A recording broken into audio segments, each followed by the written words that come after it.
That's him. Arrest that man, Frank's boss screamed over the sirens, pointing his manicured finger. He stood there in his pristine $1,000 suit, while Frank stood covered in soot and blood after saving his employees. That's how it always works.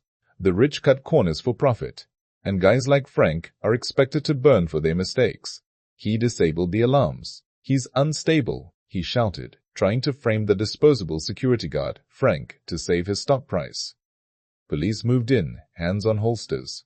But Frank just reached into his torn jacket and pulled out a battered hard drive. Its contents were gonna change everything. 3 days before that, Frank was sitting in his excuse for an apartment. The wallpaper peeled at the corners. Water stains spread across the ceiling like cancer. The refrigerator hummed its death rattle all night long, every night, so loud Frank had stopped hearing it years ago.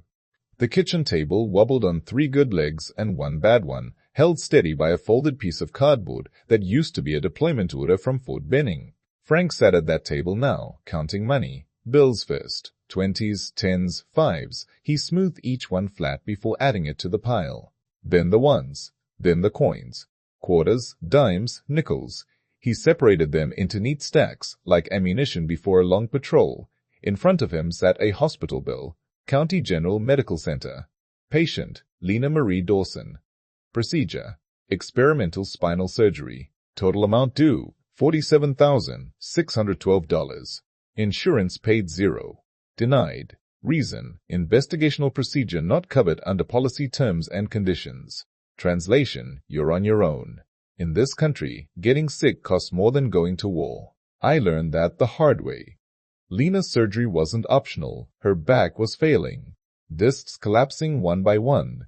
She worked 12-hour shifts at the county hospital, wiping down bedpans and lifting patients twice her size. Her body was breaking under the weight of it all. The doctor said without the surgery, she'd be in a wheelchair by 40. She was 32. Frank finished counting. $243, plus 68 cents. He stuffed the bills into an envelope marked Lena Surgery in faded blue ink. The envelope was pathetically thin. A joke. A punchline to a bad joke he'd been telling himself for months. On the wall above the table hung a photograph. Army dress uniform. Sergeant Frank Dawson, 3rd Infantry Division. Baghdad, 2004. He looked strong in that photo. Proud. Like a man who believed his country would take care of him when the bullets stopped flying. That man was an idiot. The apartment door flew open, and Eli charged in like a small hurricane. Grandpa, look. The boy was 9 years old. Skinny arms, messy brown hair, eyes so bright they hurt to look at sometimes. He carried a cardboard box under one arm, covered in marker drawings and glue. Homework? Frank asked. School project. Eli set the box on the table, nearly knocking over the coin stacks. We had to make our dream job. Look, this is mine. He turned the box around. It was a command center. Cardboard walls painted gray. Toy figures glued inside. Little plastic people in safety vests and hard hats. Red and yellow construction paper cut into exit signs. A tinfoil fire alarm on the ceiling. Eli had written across the front in wobbly letters. Safety Command Center. Eli Dawson, Chief. When I grow up, Eli said, grinning, I'm gonna make buildings so safe nobody gets hurt ever again. Like you, Grandpa, you keep people safe every night. Frank felt something crack inside his chest. He forced a smile. That's a good dream, kiddo. Better than mine turned out. Eli frowned. What do you mean? Nothing. You did good work here. Your teacher's gonna love it. A wet nose nudged Frank's elbow. Ranger. German Shepherd mix. 70 pounds of muscle and scar tissue. Black and tan coat. One ear that didn't stand upright anymore. The dog had been kicked out of canine training 2 years ago. Too reactive, they said. Aggressive. Unpredictable. Frank knew the truth. Ranger was loyal, sharp. He just didn't play nice with people who deserved it. Frank scratched the dog between the ears. Ranger leaned into his hand, eyes half closed. Can Ranger come to school with me sometime? Eli asked. For show and tell? Don't think your mom would go for that. She's always tired, Eli said quietly. Is she gonna be okay? Frank looked at the hospital bill, at the envelope, at the photograph on the wall. Yeah, he lied. She's gonna be fine. Eli picked up the cardboard command center and carried it to the couch, already planning improvements. Frank watched him for a moment. The kid had his mother's smile, his grandfather's stubbornness.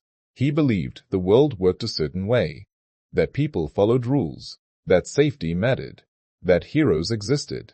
Frank used to believe that too. I thought coming home from the war would mean something. I thought the uniform mattered. Sergeant Dawson, infantry, 2 tours, Bronze Star. I thought I'd be able to take care of my family. Turns out heroes don't pay rent. They don't cover hospital bills. They don't mean a damn thing when your daughter's spine is collapsing and the insurance company hangs up on you. Security pays the rent. Barely.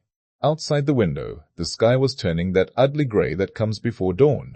Frank's shift started in 2 hours, 12 hours on his feet, walking the perimeter, watching screens, making sure rich people's toys stayed safe while his family fell apart. He folded the hospital bill and tucked it into his jacket pocket. The envelope with $243 went into his other pocket. He'd give it to Lena next time he saw her. It wouldn't be enough. It would never be enough. But it was all he had. Ranger stood and stretched, claws clicking on the linoleum. The dog knew the routine. Time to leave. Time to work. Frank stood and picked up his security guard uniform from the chair. Black pants, black shirt, patch on the shoulder that said Coal Logistics and Tech, authorized personnel. Eli looked up from the couch. You working tonight again? Every night, bud. You're like Batman, Eli said, protecting people while they sleep. Frank pulled on his jacket. Batman's got a lot more money than me. But he's got the same job. The kid didn't understand. Not yet. Someday he would. Someday the world would teach him that safety didn't matter as much as profit. That rules were for people who couldn't afford to break them. That heroes were just poor men pretending they still mattered. But not today. Today, Eli could believe his grandpa was Batman. Frank clipped Ranger's leash and opened the door. The hallway outside smelled like cigarettes and mildew. Stairs creaked under his boots. The bus stop waited 2 blocks away in the dark. His phone buzzed. Text message. Unknown number. Mr. Dawson, this is Bradley Cole's office. Mr. Cole needs to see you today before your shift. Important. Do not be late. Frank stared at the message. His stomach turned cold. The bus smelled like piss and disinfectant. Frank sat near the back, Ranger at his feet. The dog's head rested on Frank's boot. Outside the windows, the city crawled past in the early morning gray. Closed storefronts, homeless camps under overpasses, billboards advertising lawyers who could get you money for your pain and suffering. There were 3 other people on the bus. A teenager with headphones, asleep against the window. An older woman in a hospital cafeteria uniform, staring at nothing. A man in a stained jacket who kept eyeing Ranger like the dog might bite him. Ranger might, if the man got too close. The bus driver knew them. Eddie, 60-something. Veteran himself, Navy. He'd stopped charging Frank full fare 2 years ago, just waved him through. Morning, Sergeant. Eddie called from the front. Morning. Dobbs looking good. He knows it. Eddie chuckled and pulled the bus back into traffic. Frank stared out the window. The text message burned in his pocket like a hot coal. Bradley Cole's office. Important. Do not be late. Nothing good ever came from the boss calling you in early. The bus rounded the corner and Frank saw it. Coal Logistics and Tech. The campus spread across 4 city blocks like a small kingdom. 2 buildings. The old distribution center in the back, all concrete and loading docks and diesel fumes. And, in front, the new headquarters. Glass and steel. 3 stories of floor-to-ceiling windows that reflected the sunrise like a mirror. Electric cars plugged into charging stations out front. A coffee bar visible through the lobby windows, all chrome and Edison bulbs. The company logo glowed in blue neon above the entrance, Cole L&T. Moving forward. Frank had been moving forward his whole life. Somehow, he kept ending up in the same place. The bus hissed to a stop across the street. Frank stood, Ranger rising with him. You take care now, Sergeant, Eddie said.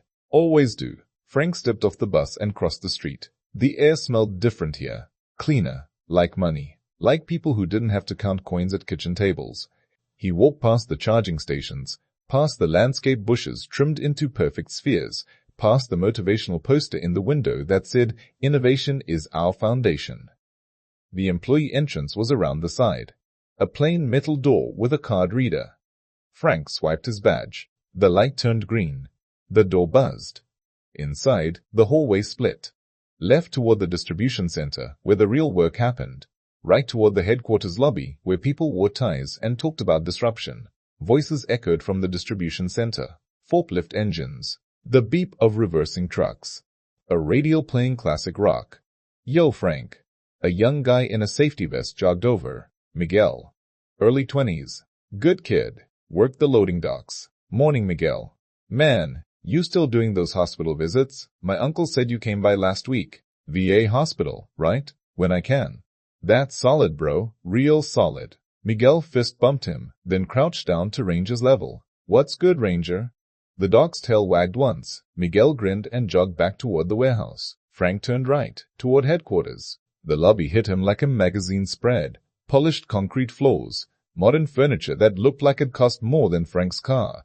A living wall of plants growing up one side, fed by some automatic watering system. Screens everywhere showing stock prices and logistics data and promotional videos. Behind the reception desk sat Madison. 23, maybe 24. Perfect makeup. Hair that probably took an hour. She wore a blazer over a blouse, gold necklace, nails done in some shade between pink and orange. Her desk had a brand new iMac, a ring light, and her phone propped up on a stand. She was filming herself. So, yeah, she said into the camera, smiling. Corporate life isn't all boring, you guys. Like, we literally have a dog that comes to work every day. It's giving post-apocalyptic chic. Very. The Last of Us. She glanced up, saw Frank and Ranger, and her smile shifted. Still there, but different. Colder. She whispered into the phone, trying to be quiet but not really trying. Our security is straight out of a Vietnam movie, and he brings that mutt every single day. Ranger's ears flicked forward.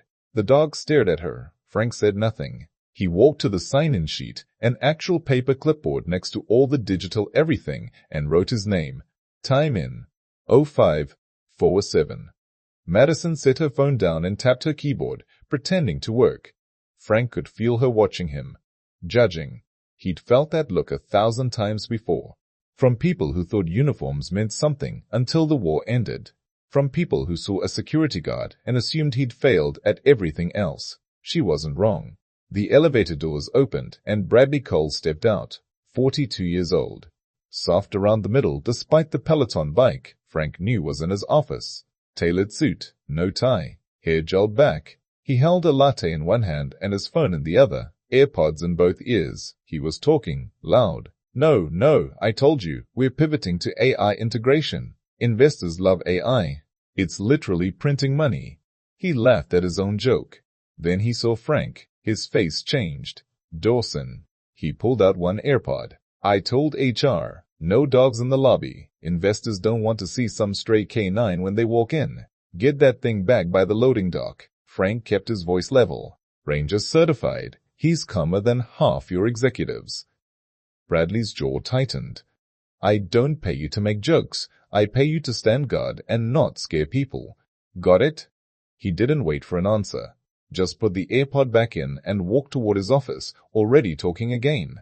Yeah, still here. No, just dealing with personnel issues. Madison giggled quietly behind her desk. Frank looked down at Ranger. The dog stared back, amber eyes steady. In this country, you're only worth what someone will pay you. Doesn't matter what you did before.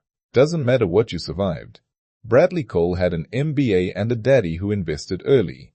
Frank had 2 tours and a spine held together with VA scar tissue. One of them made 6 figures. One of them made $11 an hour. Guess which was which? Frank clipped Ranger's leash tighter and headed toward the security office. A small room past the lobby, barely bigger than a closet. Monitors on the wall showing camera feeds, a desk, a chair that squeaked, a coffee maker that hadn't worked in months. He sat down.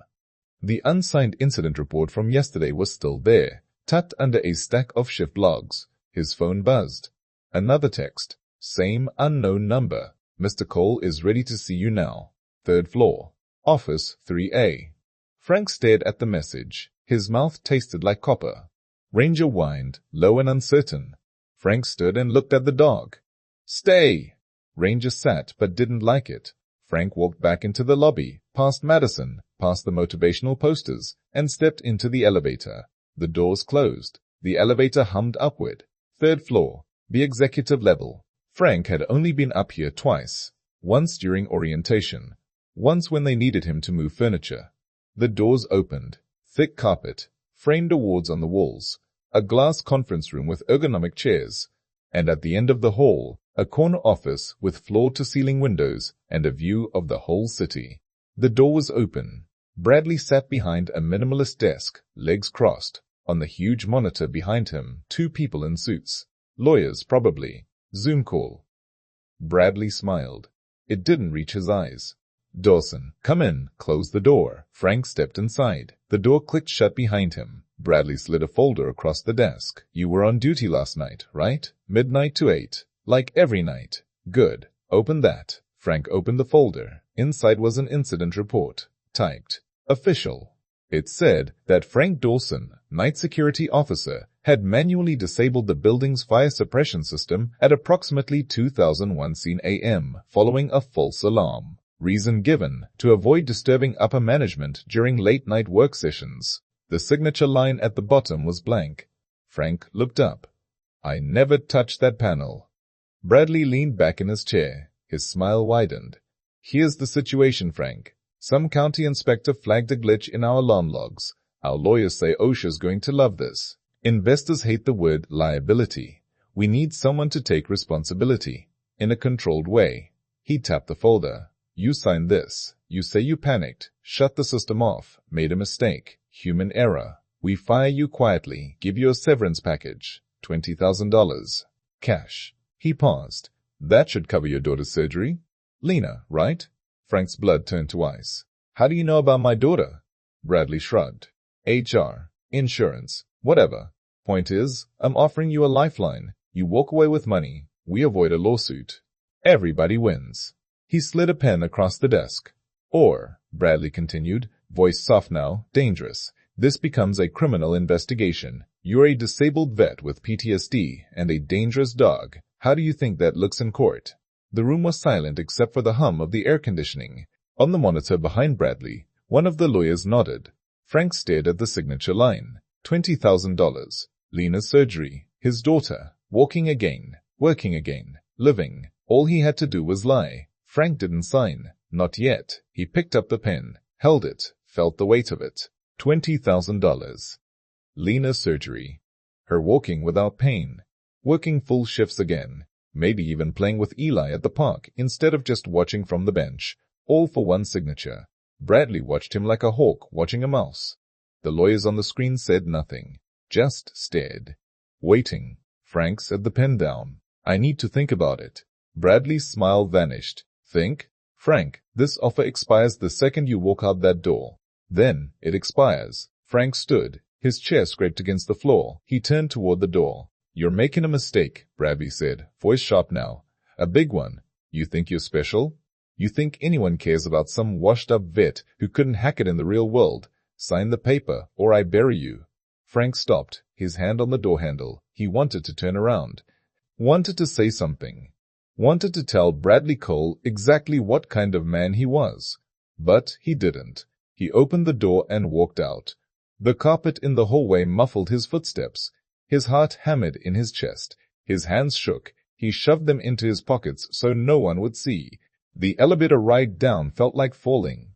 When the doors opened, Madison glanced up from her phone. She saw his face and quickly looked away.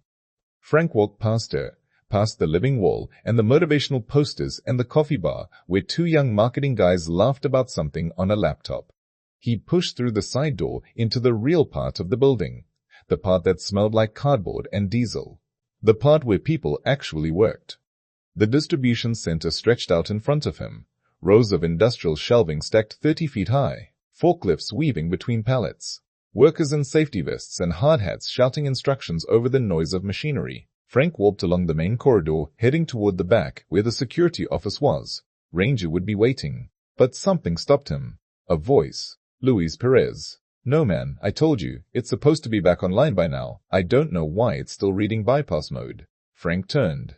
Luis stood near one of the emergency exits, phone pressed to his ear, laptop balanced on a stack of boxes. He looked stressed, kept running his hand through his hair. Luis was mid-30s, facilities tech, safety systems guy. He knew how every wire in this building connected. He'd been here longer than Bradley, longer than most of the warehouse crew. Frank walked over. Louise saw him and his face went pale. "I gotta call you back." He hung up fast, too fast. "Everything okay?" Frank asked. Yeah, man, just running some diagnostics." Frank looked past him. On the wall was the fire control panel. A metal box with a glass front, rows of indicator lights inside. Most of them were green. A few were yellow. One was red. Frank stepped closer. "That panel's been giving you trouble." Louis shifted his weight, nervous. "It's fine. Just some software updates. Corporate wants everything running smooth for tonight." "Tonight?" "Yeah, big investor demo upstairs. They're unveiling some new platform. Future Safe or something. Supposed to revolutionize logistics." Louise laughed, but it sounded hollow. "Bunch of smoke and mirrors if you ask me. Literally. They got fart machines and LED screens coming in this afternoon."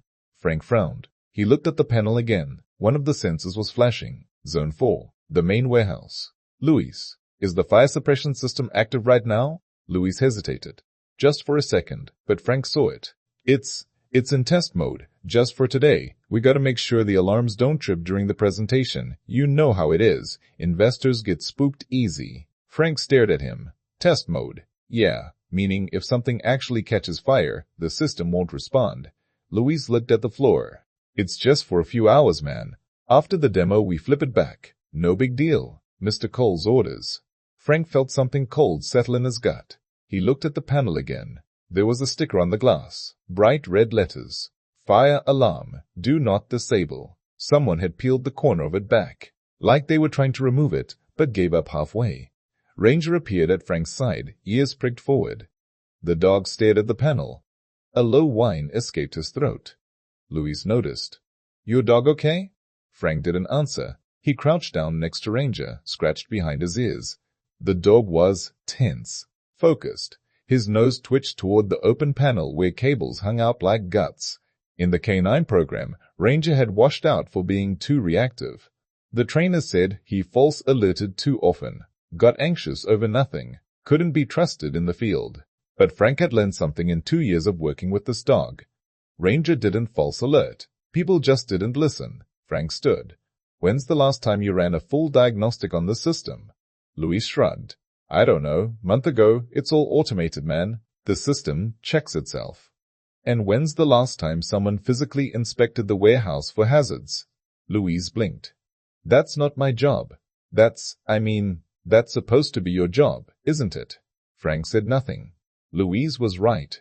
It was his job. He was supposed to walk the building every shift. Check the exits, test the alarms, make sure the fire extinguishers were charged and the emergency lights worked. But he hadn't done a full safety walk in 3 weeks, maybe longer.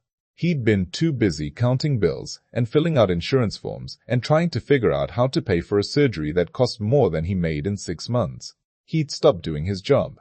And now the building was vulnerable. "You should tell Bradley the system needs to stay online," Frank said. Louise laughed. A bitter, tired sound. "Yeah, you tell him. See how that goes." A group of young staffers hustled past, arms full of equipment. LED panels, coiled cables, a banner that read Cole LNT, building tomorrow's infrastructure. One of them, a guy in skinny jeans and a blazer, stopped near Louise. "Yo, you got the alarms handled, right? We cannot have some loud-ass fire bell going off in the middle of Bradley's pitch. Investors will walk." Louise nodded. "Yeah, it's handled." "Cool. Also, can you make sure the AC is cranked upstairs? It's gonna be packed tonight." The guy walked off without waiting for a response. Frank watched him go. Then he looked back at Louise. "You scared of losing your job?" Louise met his eyes. "Aren't you?" "Fair point." Frank turned and walked away, Ranger at his side. They headed back toward the security office. His shift didn't officially start for another hour, but he had nowhere else to go. Inside the tiny office, he sat down at the desk. The monitors on the wall showed camera feeds from all over the building. Loading docks, hallways, the lobby, the parking lot. One of the screens flickered. Just for a second. Zone 4 again.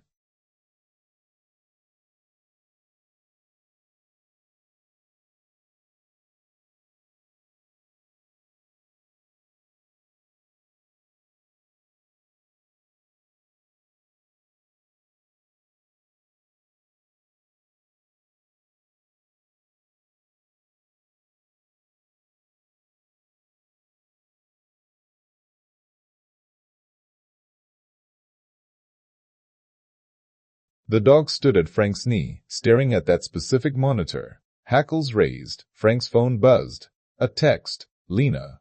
Eli's teacher called. He got in trouble for talking about building safety during math class. Kid won't stop. Says his grandpa's a hero. I told him, you're just trying to make rent, like the rest of us. Love you, Dad. Frank stared at the message. Hero. When he'd come home from his second tour, people called him that. Thanked him for his service. Bought him drinks. Shook his hand at the VA hospital. Then the parades ended. The news moved on. And Frank realized heroes were only heroes until the bills came due. He set the phone down and looked at the unsigned incident report still sitting on his desk. Bradley's voice echoed in his head. $20,000. That should cover your daughter's surgery. All he had to do was lie. Ranger whined again, louder this time, and pawed at Frank's leg. Frank looked at the monitors. Zone 4. Something was wrong. He didn't know what. But every instinct he'd learned in 2 tours, every lesson beaten into him by sergeants and firefights and near misses, told him the same thing. If the dog doesn't like it, you pay attention. Frank sat at the security desk, staring at the flickering monitor. Zone 4. The warehouse. The image kept cutting out for half a second, then coming back, like a heartbeat with an irregular rhythm.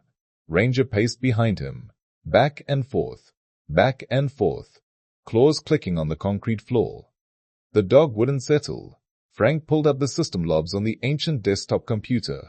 The thing wheezed to life, fan rattling like it had emphysema. He clicked through screens. Event history, sensor readings, alarm status. Everything looked normal, on paper. But paper lied. Frank had learned that in the army. Reports said one thing, reality said another. The trick was knowing which one to trust. He grabbed his radio and keyed the mic. Security tonight manager. You copy? Static. Then a voice. Bored. Half asleep. Yeah, Dawson. What's up? I'm showing some irregularities on the Zone 4 sensors. I'm gonna do a walkthrough. Just giving you a heads up. A long pause. Dude, we had a full inspection team in there yesterday. Everything's fine. Don't start creating problems where there aren't any. Mr. Cole's already on edge about tonight. Just doing my job. Your job is to sit at that desk and watch the monitors. Not to go poking around and tripping sensors right before a major investor event. You understand me? Frank's jaw tightened. Copy. He set the radio down, looked at Ranger. The dog stared back at him with those sharp amber eyes. We're going anyway, Frank said. He grabbed his flashlight, clipped his keys to his belt. Ranger was already at the door, tail high, ready to move. The warehouse floor at night was a different world. During the day, it was chaos, forklifts weaving between aisles, workers shouting, backup alarms beeping, pallets dropping, boxes tearing open. The constant hum of motion and commerce. But at night, it was a cathedral, vast and empty and silent. The shelving units rose up like the ribs of some enormous beast. Shadows pooled in the corners. The overhead lights were dimmed to half power to save money. Everything looked gray and washed out. Frank walked slowly down the main aisle. Ranger ranged ahead, nose to the ground, then to the air. The dog moved in a grid pattern, methodical, trained. People thought canine washouts were useless, broken. But Ranger wasn't broken. He was just honest. He didn't ignore things to make his handler happy. He didn't pretend everything was fine when it wasn't. That's why they kicked him out. He made people uncomfortable. Frank understood that. Halfway down the aisle, Ranger stopped. His whole body went rigid, ears forward, nose aimed at a section of shelving to the left. Frank approached slowly. He scanned the area with his flashlight.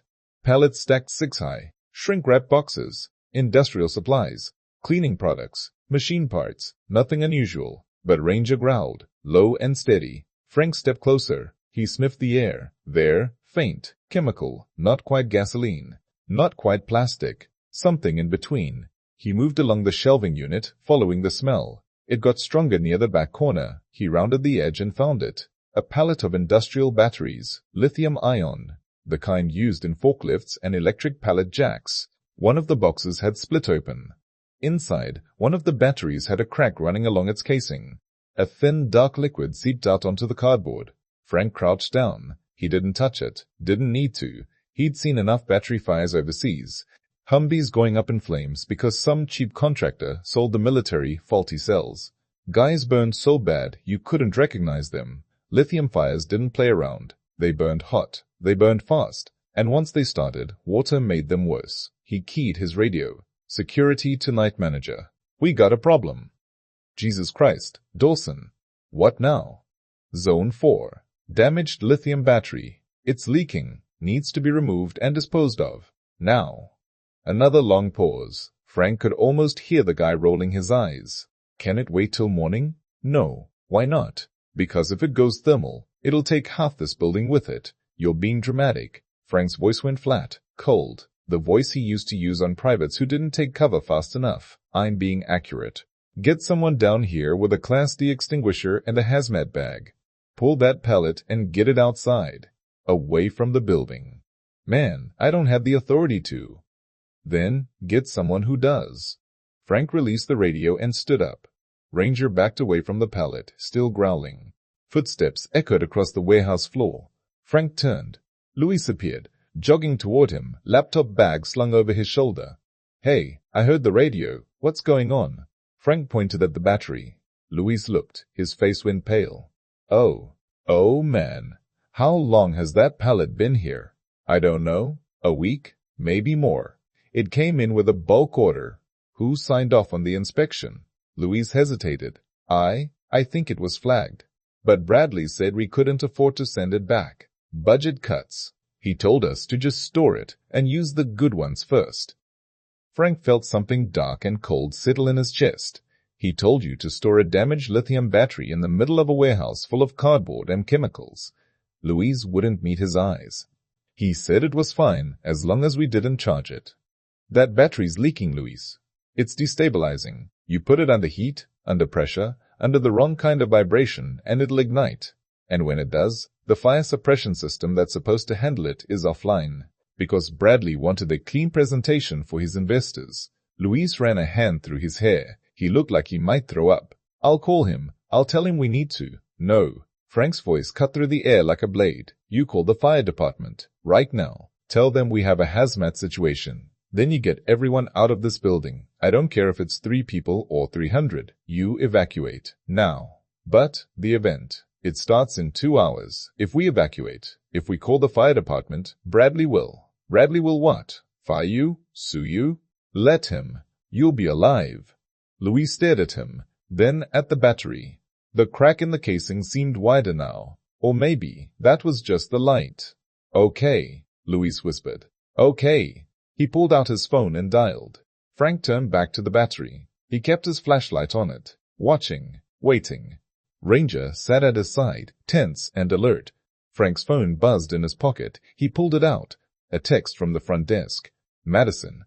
Mr. Cole wants to see you in his office. Now, says it's urgent. Frank stared at the message. Then he looked at the battery, then at Ranger. The dog whined. A sound Frank had heard 100 times. The sound that meant something bad is about to happen. Behind him, Luis spoke quietly into his phone. Yeah. This is Luis Perez at Cole Logistics. We need fire and hazmat at our location. We have a damaged lithium-ion battery. Possible thermal event. Frank's radio crackled. The night manager's voice. Tight. Angry. Dawson. Mr. Cole just called me. He says you're creating a panic. He wants you upstairs. Right now. And he says, if you called the fire department without his authorization, you're done. You hear me? Done. Frank clicked off the radio without responding. He looked at the battery one more time. The liquid pooling beneath it was spreading, slowly, like blood from a wound. Then he turned and walked toward the exit. Ranger followed. But he wasn't going upstairs. He was going to get his grandson and his daughter out of this building. Because every instinct he had, every lesson carved into him by war and fire and loss, was screaming the same thing. This place was about to burn. Frank took the stairs 2 at a time. His knees screamed at him. Old injury from Kandahar. He ignored it. Ranger stayed close, claws clicking on the concrete steps. The dog's ears were pinned back. He didn't like being inside the building anymore. Neither did Frank. The employee entrance was around the back. Away from the main lobby. Away from Bradley's glass palace. Frank pushed through the metal door and stepped into the parking lot. His phone buzzed again. Madison. Another text. Where are you? Mr. Cole is pissed. Frank shoved the phone back in his pocket. The lot was nearly empty. A few cars scattered under the yellow lights. Security lights that flickered and hummed. Moths circling like tiny kamikaze pilots. He scanned the lot. Then he saw them. Lena's car. A beat-up Honda Civic with a dented bumper and a cracked taillight. Parked near the employee entrance. His stomach dropped. No, she wouldn't bring him here. Not tonight. Frank jogged toward the car. Ranger loped ahead, circling it, sniffing the tires. The car was empty. Frank pulled his phone and dialed Lena. It rang. Once, twice, 3 times. Dad? Where are you? We're inside. Eli wanted to see where you work. He's been asking for weeks and I got off shift early and I thought, get out, right now. Take Eli and leave. What? Why? Lena, I don't have time to explain. There's a situation. I need you and Eli out of this building. Now. Dad, you're scaring me. Good. That means you'll move faster. Where are you? We're in the lobby. Eli wanted to see the... A sound cut through the night. Low. Deep. Like thunder trapped inside a drum. Frank felt it in his chest before he heard it. The explosion came from the east side of the building. The warehouse side. A flash of orange light lit up the windows. Glass shattered. Alarms started screaming. Not the fire alarms. Those were still offline. But the security alarms. The motion sensors. The panic buttons. The whole building woke up at once. Ranger barked. Sharp and urgent. Frank was already running. He sprinted toward the main entrance, phone pressed to his ear. Lena, talk to me. Static. Then her voice, shaking, panicked. Dad, something just exploded. Everyone screaming. I can't find Eli. He was right next to me, and then people started running and I... Stay on the phone. Tell me exactly where you are. I'm in the lobby, near the front desk. But Eli, Dad, I don't see him. He was looking at the security monitors and then... I'm coming. Do not move. You hear me? Stay where you are. Frank hit the front doors at full speed. They were locked. After hours security protocol. He swiped his badge. The light turned green. He yanked the door open. Smoke was already creeping through the air vents, thin and gray, like fog. The smell hit him immediately. Burning plastic. Melting rubber. Chemicals. The lobby was chaos. 12 people. Maybe more. Staff from the investor event. Marketing kids in branded polo shirts. A couple of guys in suits. Madison behind the desk, frozen, staring at her phone like it might save her.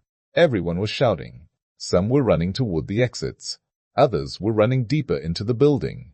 Nobody knew what to do. Frank's voice cut through the noise like a drill sergeant on a parade ground. Everyone stop. They stopped, turned, stared at him. Frank pointed at the front doors. You see those red EXIT signs? You walk. You do not run. You do not push. You go through those doors and you do not stop until you are in the parking lot. You leave your bags. You leave your laptops. You leave everything. You move. Now. They moved. Madison stumbled out from behind the desk. Her heels clicked on the tile. She looked at Frank with wide, terrified eyes. Is this real? Is there actually a fire? Yes. Get out. But Mr. Cole said. I don't care what he said. Move. Ranger barked at her. She flinched and ran toward the exit. Frank scanned the lobby. Lena. She appeared from behind a column. Her nurse's scrubs were wrinkled. Her hair was tied back. She looked small and scared, and nothing like the tough, stubborn woman who raised a kid on her own while working double shifts. Dad. Frank grabbed her shoulders. Where did you last see Eli? He was by the security monitors, the ones in the side hallway. He wanted to see how they worked. I turned around for 2 seconds and... Show me. She led him down the side corridor. The smoke was thicker here. It clung to the ceiling like a living thing. The alarms were louder, shrieking. Ranger pushed ahead, nose low, sweeping the floor. The hallway opened into a small room. Monitors lined one wall. Old CRT screens, flickering, showing different areas of the building. The warehouse, the loading docks, the parking lot. Eli wasn't there. Lena's voice cracked. He was right here. I swear he was right here. Frank knelt down, looked at the floor. A small sneaker print in the dust, leading toward a door at the back of the room. The door was marked, authorized personnel only, mechanical. Frank tried the handle. Locked. He pulled his keyring. Found the master, shoved it into the lock, and twisted. The door opened. A stairwell, narrow, dark, going down. Ranger growled. Frank turned to Lena. Go outside. Get to the parking lot. Call 911. Tell them we have people trapped inside. I'm not leaving without Eli. You're not helping him by staying here. I need you to get help. Go. She hesitated, then nodded, tears streaming down her face. She turned and ran back down the hallway. Frank pulled his flashlight, clicked it on. The beam cut through the darkness. He started down the stairs. Ranger stayed close, pressed against his leg. The air was hotter down here, thicker. The smoke was creeping in through the ventilation ducts. The stairs ended at another door. This one wasn't locked. Frank pushed it open. The basement. Mechanical room. Boilers. Pipes. Electrical panels. A maze of steel and concrete. And somewhere in the darkness, a sound. Coughing. Frank moved toward it. Eli. The coughing got louder. Ranger barked, ran ahead, stopped at a pile of fallen shelves. Metal racks that had tipped over. Boxes scattered everywhere. Behind the mess, Frank saw him. Eli, sitting on the floor, holding his cardboard school project. The edges were singed and smoking. His face was streaked with soot. His eyes were red from the smoke. And next to him, curled up against the wall, was Luis. The tech's face was pale. Blood trickled from a cut on his forehead. He looked at Frank with glassy, unfocused eyes. I came down to check the main breaker. Tried to restart the fire suppression. It didn't work. Then something fell, and... Save it. Frank grabbed Eli, pulled him up. The boy clung to his chest. Frank looked at Luis. Can you walk? I think so. Then get up. We're leaving. Frank hoisted Eli onto his hip. The kid was heavier than he remembered. 9 years old. Growing fast. Frank's back screamed at him. He ignored it. Luis stumbled to his feet. Leaned against the wall. Ranger circled them, whining. Frank turned toward the stairs. Then he saw it. On the wall. A rack of equipment. DVRs. Security system consoles. Hard drives stacked in a metal cage. A monitor flickered to life. Showed a looping feed. Bradley's office. The fire panel room. Time stamped. Eli's voice. Small. Hoarse. Grandpa, you said cameras see everything, right? Frank stared at the monitor. Bradley's face filled the screen. Talking to Luis, pointing at the fire panel. The audio was faint, but Frank could read lips. He'd done it 1,000 times in noisy briefings overseas. Just bypass the alarms for the event. I don't care what the manual says. Frank moved fast. He yanked the main drive from the console, shoved it inside his jacket. Luis stared at him. What are you doing? Frank didn't answer. He turned and headed for the stairs. They climbed. Slow. The smoke was worse now. Thick. Black. It burned Frank's lungs. Eli buried his face in Frank's shoulder. Ranger led the way, barking every few steps, marking the path. They reached the ground floor. The hallway was an oven. The walls were hot to the touch. Somewhere deeper in the building, something else exploded. The floor shook. Frank carried Eli toward the exit. Luis stumbled behind them. They burst through the front doors into the night air. Fire trucks were pulling into the lot, sirens wailing, red and blue lights flashing. Paramedics rushing forward with stretchers and oxygen masks. Lena screamed and ran toward them. She grabbed Eli from Frank's arms, held him tight, sobbing. Frank bent over, hands on his knees, gasping. His lungs felt like they'd been sandpapered from the inside. Ranger sat next to him, panting, tongue out, but his eyes were still sharp, still watching. A voice, loud, angry, cutting through the chaos. That's him! That man nearly got us all killed. Frank looked up. Bradley Cole stood near the fire trucks, flanked by 2 men in suits, lawyers. He pointed at Frank with a shaking hand. His face was red, furious. Our night guard disabled the system. I have reports. He's unstable. PTSD. He brings an aggressive dog to work. A calm voice interrupted. Mr. Dawson. Frank turned. A man in a tan jacket. County fire marshal patch on his shoulder. Clipboard in his hand. Face like carved stone. Fire Marshal Harris. He looked at Frank, then at Bradley, then back at Frank. People are saying you tampered with life safety systems. That true? Frank straightened. His hand moved to the pocket of his jacket, to the hard drive. Bradley's lawyers stepped forward. One of them smiled. Thin. Predatory. Our client is prepared to pursue full legal action. We have documentation showing. Frank pulled the drive out, held it up. "No, sir," he said quietly. "But this can tell you who did." That night, Frank sat in the security booth and stared at a piece of paper. The unsigned incident report, still sitting on the desk where he'd left it that morning. The signature line at the bottom, blank, waiting, $20,000 for one signature. One lie.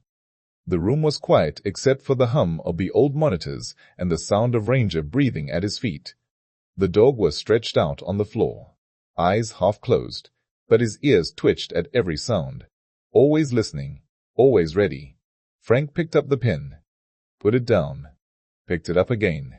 His phone sat next to the report, next to a letter from the VA. He'd opened it earlier, read it 3 times. The words hadn't changed. "We regret to inform you that the requested procedure for Ms. Zell, Lena Dawson, has been classified as experimental and is not covered under current benefits. Translation: you're on your own."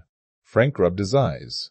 They felt dry, gritty. He hadn't slept more than 4 hours in 2 days. His shift started at midnight and ended at 8 in the morning. Then he'd go home, try to sleep, fail, come back and do it all again. The apartment was too quiet during the day, too many thoughts, too much time to think about the bills piled on the kitchen table, about Lena working double shifts at the county hospital, about Eli growing up in a cramped 1-bedroom with thin walls and a fridge that hummed like a dying engine. $20,000 would change that, not forever, but long enough. He looked at the report again, read the words. Security Officer Frank Dawson manually disabled the fire suppression system at approximately 02,014 hours following a false alarm. Officer Dawson believed the system malfunction would disturb upper management and made the decision to bypass safety protocols without authorization. It was a lie.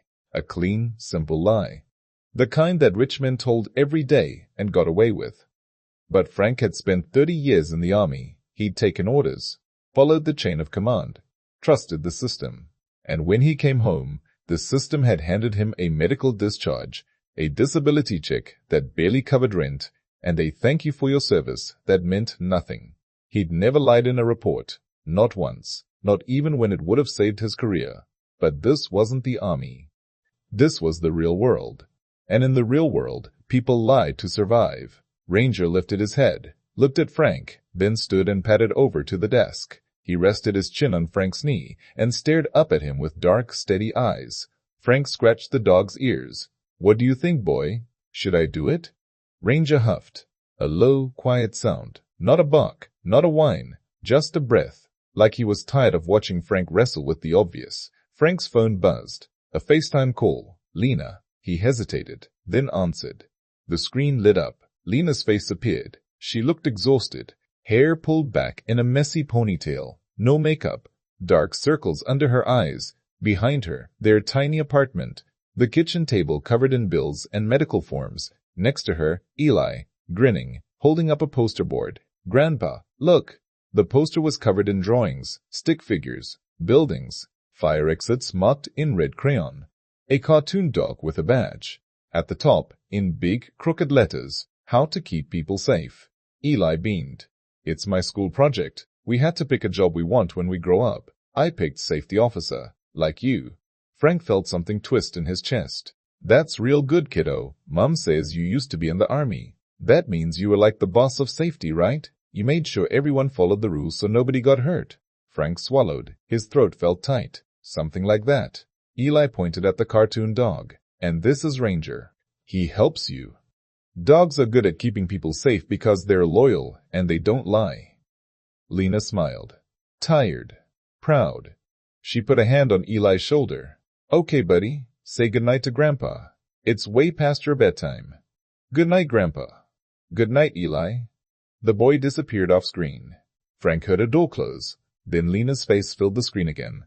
The smile was gone. "Dad, you okay?" Frank nodded. "Fine. You look like you haven't slept." "I'm working nights. Sleep's overrated." Lena didn't laugh. She just looked at him, the way she used to when she was a kid and knew he was lying about something. "The hospital called again," she said quietly. "They're pushing the surgery date back. Said they need full payment up front, or they'll have to cancel." Frank's jaw tightened. "How much time do we have?" 2 weeks. Maybe 3. I'll figure it out." "Dad, You can't keep saying that. I've been looking into payment plans, charity programs, anything. But without insurance covering it, I said I'll figure it out. Lena stared at him through the screen. Then she sighed. You're doing that thing again, where you try to fix everything yourself and don't ask for help. I don't need help. Everyone needs help, Dad. She reached for something off-screen, picked up a piece of paper, held it up to the camera. It was a flyer. Bright, colorful, local fundraiser. Help Lena Dawson fight her illness. Frank's stomach turned. No, the church is organizing it. They want to. I said no. Why not? Because I'm not a charity case, and neither are you. Lena's face hardened. Pride doesn't pay medical bills, Dad. Neither does begging. They stared at each other through the screen, neither of them blinking. Finally, Lena shook her head. I have to go. Early shift tomorrow. But think about it. Please, Lena. Good night, Dad.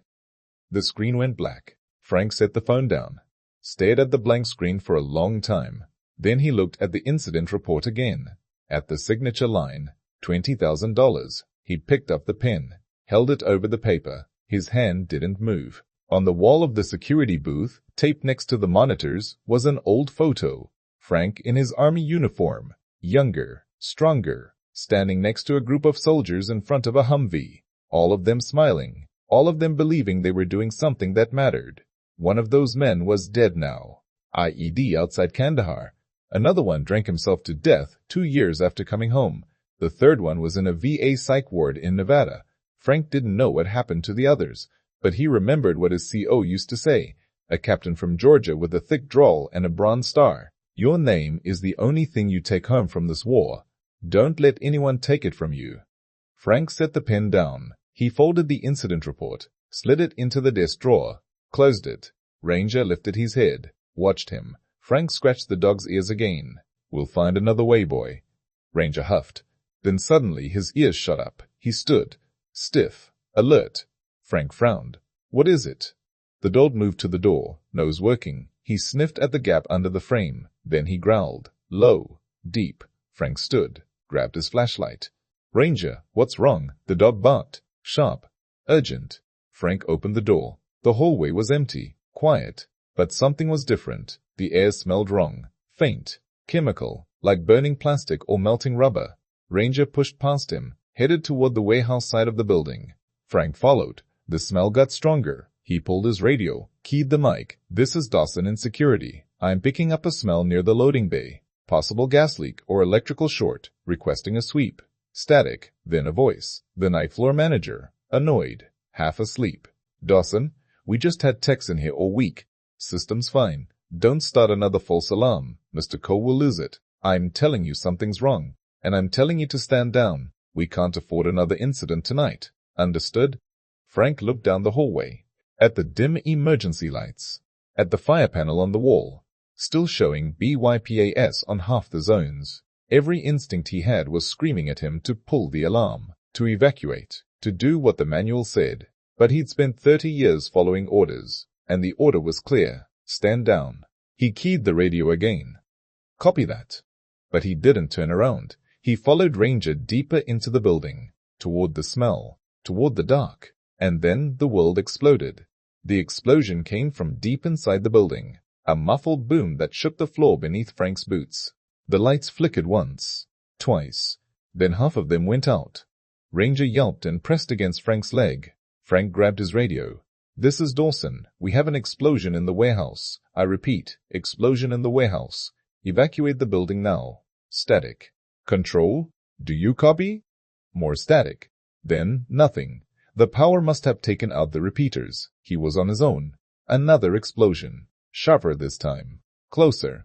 The walls shuddered and dust rained down from the ceiling tiles. Somewhere in the distance, a fire alarm finally started to wail. But it was weak. Stuttering. Half the zones were still in bypass mode. Frank pulled his flashlight and swept the beam down the hallway. Smoke was already seeping through the vents near the ceiling. Thin, gray, moving fast. He turned back toward the security booth. He needed to get to the main panel. Pull the manual alarm. Get everyone out. But Ranger didn't move. The dog stood in the middle of the hallway, staring toward the warehouse, ears pinned back, body rigid. Ranger, come. The dog didn't budge. Then Frank heard it. Voices, faint, coming from the direction of the headquarters lobby. People were still inside. The investor event. It had ended hours ago. But some of the staff must have stayed late, cleaning up, packing equipment, posting photos on Instagram. And now they were trapped. Frank swore under his breath. He turned and ran toward the lobby. Ranger bolted ahead of him. The smoke was thicker here. It poured through the air ducts and rolled along the ceiling like a slow, living thing. The emergency lights cast everything in a sickly red glow. Frank burst through the double doors into the main headquarters floor. Chaos. A dozen people, maybe more, running in different directions, shouting, coughing. A woman in heels stumbled and fell. A man in a polo shirt was pulling at a locked exit door, screaming into his phone. Madison stood in the center of the room, frozen. Mascara streaked down her face. She stared at the smoke pouring from the vents like she couldn't understand what she was seeing. Frank's voice cut through the noise like a blade. Everyone listen up. Heads turned. You see that red exit sign? You walk, don't run, straight through it and out to the parking lot. Leave your laptops. Leave your phones. Move. Now. For a second, no one moved. They just stared at him. The old security guard with the dog. The guy they'd been ignoring for months. Then Ranger barked. Sharp, loud, a command. And they moved. Frank pointed toward the emergency exit at the far end of the lobby. That way. Single file. Stay low if the smoke gets worse. People started filing toward the door, coughing, stumbling, but moving. Madison still hadn't moved. She stood in the middle of the chaos, shaking, tears running down her face. Frank grabbed her by the arm. Madison, look at me. She blinked. Her eyes were unfocused, glassy. You're okay, but you need to move, right now. Is this real? She whispered. Is this actually happening?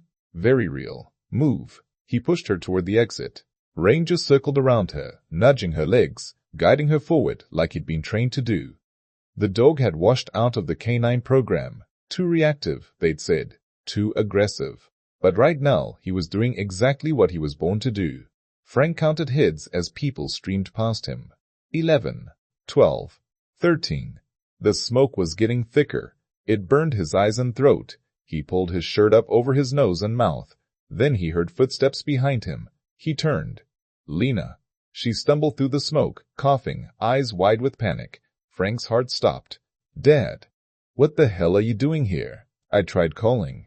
Eli wanted to see where you work. I got off my shift and he wouldn't stop asking and I thought, where is he? Lena's face went white. He was right behind me. He saw something upstairs.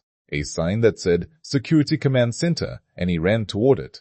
I tried to grab him, but Frank didn't wait for her to finish. He turned and sprinted toward the stairwell. Ranger was already ahead of him. The stairwell was thick with smoke. It poured down from the upper floors like water. Frank's flashlight beam barely cut through it.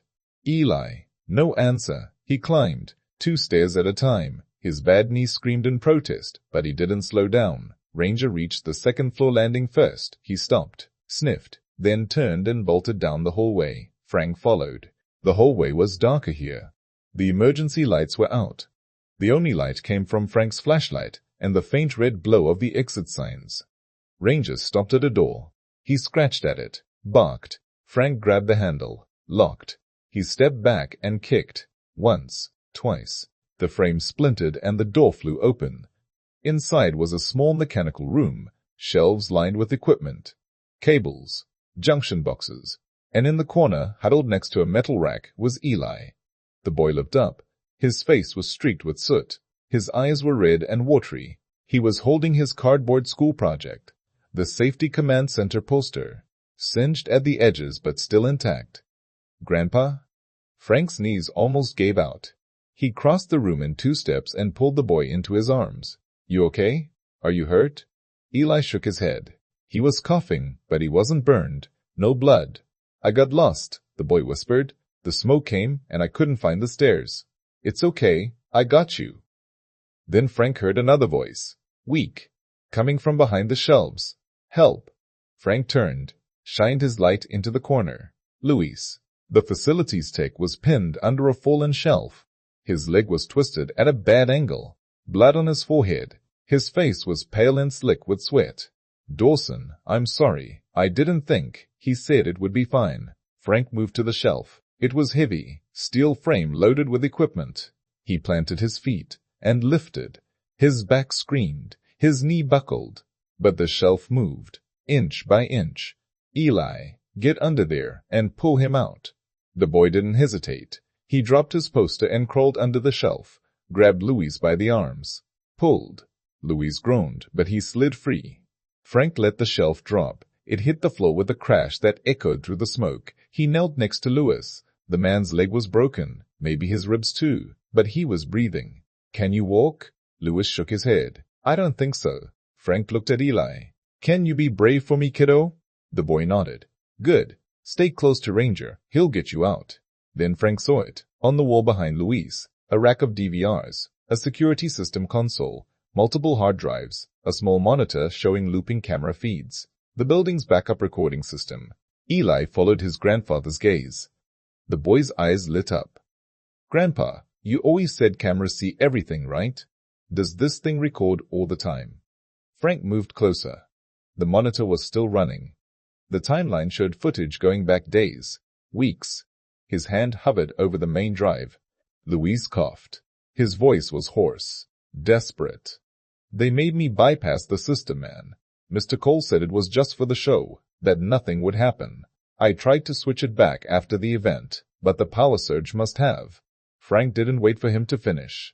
He yanked the main drive from the rack. The cables popped free. The monitor went dark. He stuffed the drive inside his jacket, zipped it up. Then he grabbed Louis under the arms, hauled him to his feet. Eli, hold on to Ranger's harness. Don't let go. The boy grabbed the dog's vest with both hands. Frank slung Louis's arm over his shoulder and half carried, half dragged him toward the door. The smoke in the hallway was worse now. It filled the air like a living wall. Frank couldn't see more than a few feet ahead, but Ranger could. The dog moved through the smoke like he had a map in his head. Nose low, ears forward, leading them step by step. Frank's lungs burned. His knee felt like it was full of broken glass, but he didn't stop. They reached the stairwell, started down, and then, from somewhere below, Frank heard a new sound. Sirens. The sirens were getting closer, but they weren't close enough. Frank half carried, half dragged Louis down the stairs. Each step sent a jolt of pain through his bad knee. The smoke was so thick now, he couldn't see Ranger's tail wagging 3 feet ahead of him. Only the jingle of the dog's tags told him which way to go. Eli kept one hand locked on Ranger's harness. The other clutched his singed school project against his chest like it was the most important thing in the world. Grandpa, I can't breathe good, the boy coughed out. Keep your head low, buddy. We're almost there. Frank had no idea if that was true. The smoke played tricks with distance, with direction, with time. Louis groaned. His weight sagged heavier against Frank's shoulder. Stay with me, Louis. I'm trying, man. I'm trying. They reached the ground floor. The lobby doors were somewhere ahead. Frank could hear voices outside, shouting. The wail of fire engines pulling into the lot.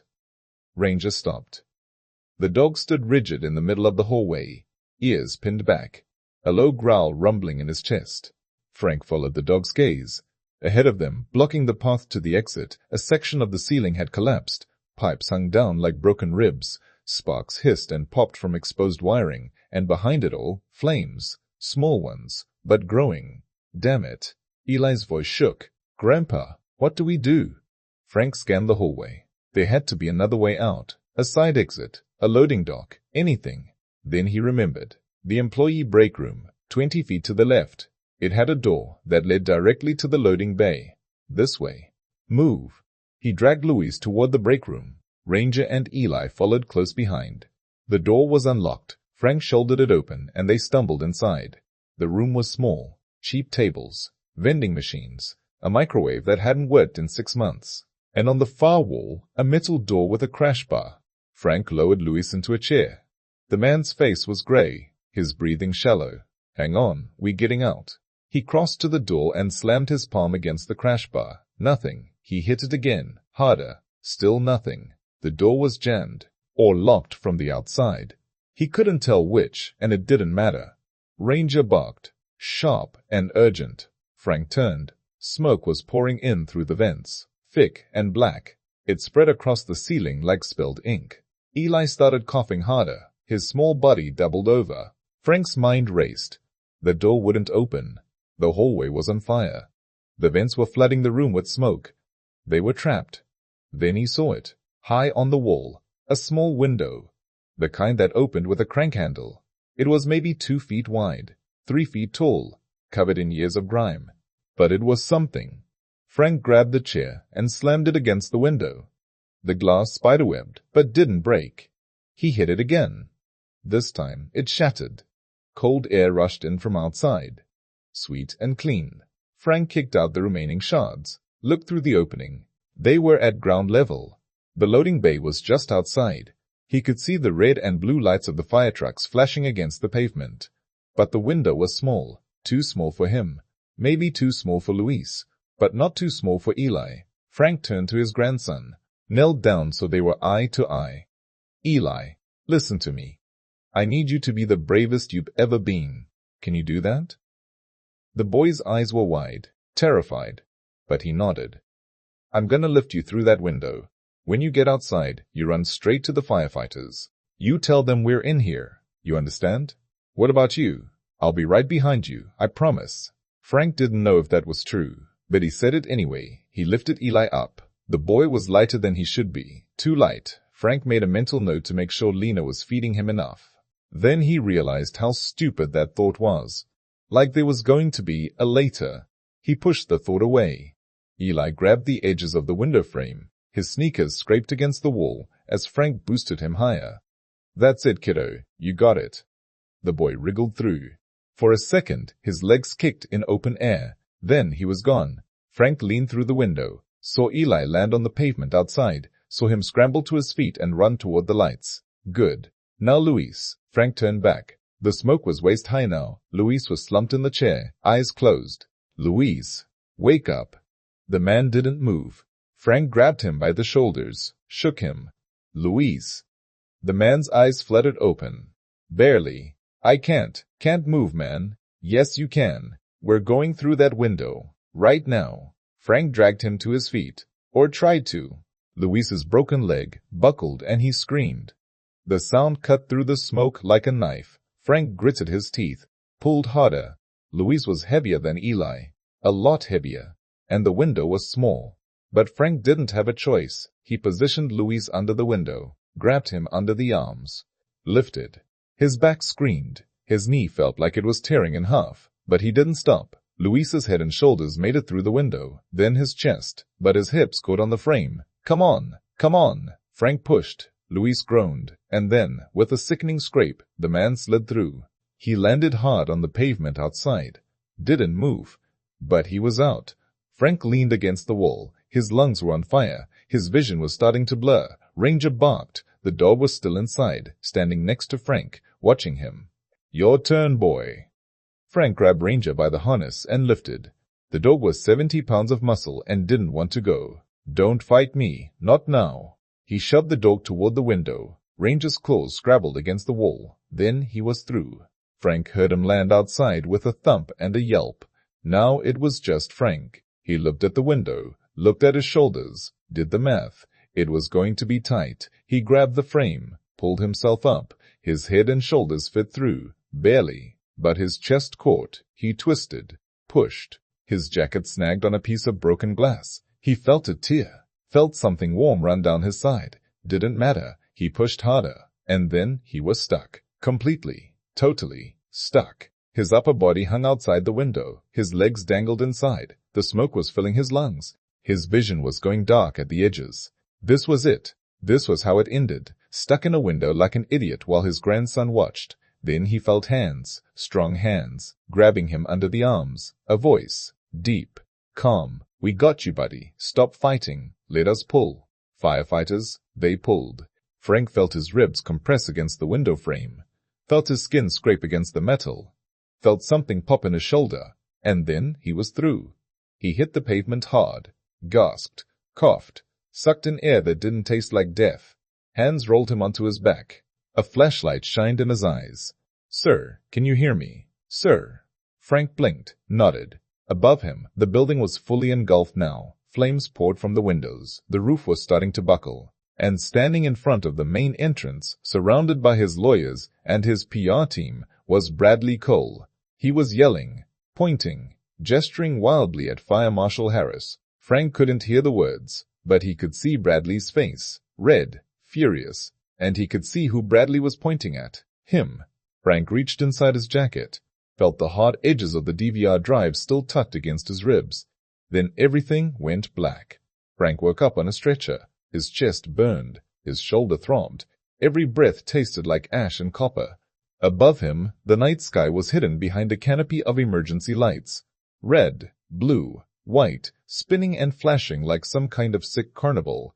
An EMT leaned over him. Young guy, tired eyes. "Sir, you need to stay down. We're taking you to County General." Frank tried to sit up. His body didn't cooperate. "My grandson. Where's my grandson?" "The boy's fine. He's with his mother over by the ambulance. You need to." Frank shoved the oxygen mask off his face, pushed himself upright despite the EMT's protests. The world tilted, then steadied. He swung his legs off the stretcher. His boots hit pavement. He stood. The EMT grabbed his arm. "Sir, you're bleeding. You need stitches. Possibly a chest x-ray. You can't just... Watch me." Frank pulled free and walked. Each step felt like his knee was full of broken glass, but he walked anyway. The parking lot was chaos. Firefighters dragged hoses across the asphalt. Water arced through the air in silver streams. The building behind them was a raging inferno now. The whole second floor had collapsed. The glass atrium had shattered. Smoke poured into the sky like a black pillar holding up the stars. Frank scanned the crowd. Warehouse workers huddled in groups, some wrapped in blankets, some still in their high-V vests. A few were crying. Most just stared at the fire with blank expressions. Then he saw Lena. She was kneeling on the ground next to another ambulance. Eli sat in front of her. She had both hands on his face, checking him over, touching his arms, his chest, his head, like she couldn't believe he was real. Ranger lay at Eli's feet. The dog's ears were back. His eyes tracked every movement around them. Frank limped toward them. Lena saw him first. Her face crumpled. She stood and ran to him, threw her arms around his neck. "Dad. Oh my God, Dad." He held her, felt her shake against him. "I'm okay. We're okay." She pulled back, looked at his face, his torn jacket, the blood on his side. "You're hurt." "I've had worse." Eli was staring at him. The boy's face was smudged with soot. His eyes were red from smoke. But he was alive. He was whole. Frank knelt down, pulled his grandson into a hug. "You did good, kiddo. Real good." Eli's voice was small, muffled against Frank's shoulder. "I was scared." "Me too." They stayed like that for a long moment. Then Frank pulled back, looked the boy in the eye. "Where's your project?" Eli's face fell. "I dropped it when I came out the window." "It's gone." Frank shook his head. "Doesn't matter. You're the project now. You're the one who's going to make buildings safe. Remember that." Eli nodded, wiped his nose with the back of his hand. Ranger nudged Frank's leg. The dog's tail wagged once. Slow. Deliberate. Frank scratched him behind the ears. "You too, boy. Good work." A voice cut through the noise behind them. Loud, sharp, furious. "That man nearly got us all killed." Frank turned. Bradley Cole stood in the middle of the parking lot like he was giving a TED talk. He had one arm raised, pointing. His face was red. His tie was crooked. His expensive suit jacket had a smudge of ash on the shoulder. Around him stood a small cluster of people. His lawyers. 2 guys in dark suits who looked like they billed by the minute. A PR assistant frantically typing on her phone. And Madison. She stood off to the side, wrapped in a foil blanket. Her makeup was streaked. Her heels were in her hand. She looked small. Fire Marshal Harris stood in front of Bradley, calm, unmoved, a clipboard in one hand, a flashlight in the other. Bradley jabbed his finger toward Frank. "Our night guard disabled the fire suppression system. I have documentation, written reports. He's a veteran with PTSD, unstable, brings a dangerous dog to work. This whole disaster is on him." Harris didn't look at Frank. He just kept his eyes on Bradley. "Mr. Time. Cole, I'm going to need you to calm down." "Calm down? My building just burned to the ground because of that man's negligence. I will not calm down. I will sue him. I will sue his family. I will make sure he never works again." Lena stepped closer to Frank. Her hand found his arm. Madison's voice was quiet, almost too quiet to hear over the noise of the fire. "That's not true." Bradley stopped mid-sentence, turned to her. What? Madison looked up. Her eyes were red, but her voice didn't shake. He didn't do it. He didn't disable anything. Bradley's expression shifted, from rage to something colder, more controlled. Madison, you're in shock. You don't know what you're saying. I know exactly what I'm saying. She stepped forward, pulled the blanket tighter around her shoulders. You told us not to leave when the alarm started going off. You said it would look bad on video. You said the investors would pull out if they saw people running. One of the lawyers put a hand on Bradley's shoulder, whispered something. Bradley ignored him. That's ridiculous. I was trying to prevent a panic. This woman is clearly confused. I'm not confused. Madison's voice was louder now, stronger. Frank saved us. He was the only one giving orders, the only one who knew what to do. You were yelling at us to stay inside. A few of the warehouse workers nearby turned to look, listening. Bradley's jaw tightened. You're done. You're fired. Pack your desk and— She's not the only one who heard you. The voice came from the side. One of the warehouse guys, older, bald, wearing a Carhartt jacket. He stepped forward, looked Bradley dead in the eye. I heard you too. You were in the loading bay when the first alarm went off. You told us it was just a glitch, told us to keep working, said you'd handle it. Another voice. A younger woman in a logistics uniform. I saw you by the fire panel yesterday, you and Luis. You told him to bypass the system. More people stepped forward, one by one. Warehouse workers, office staff, a janitor. They formed a loose circle around Bradley, not threatening, just there, watching. Bradley's face went pale, then red again, then pale. Harris raised a hand. Everybody stepped back. This is now an active investigation.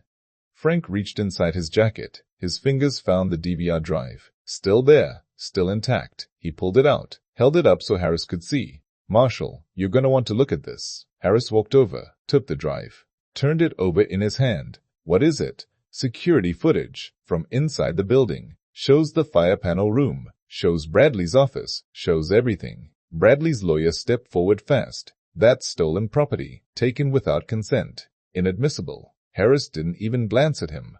It's evidence from a disaster site, and I'll decide what's admissible. He looked at Frank. This show what I think it shows? Frank nodded. Every word, every lie. Bradley took a step back, then another. His hand went to his phone. I'm calling my attorney. You people have no idea who you're messing with.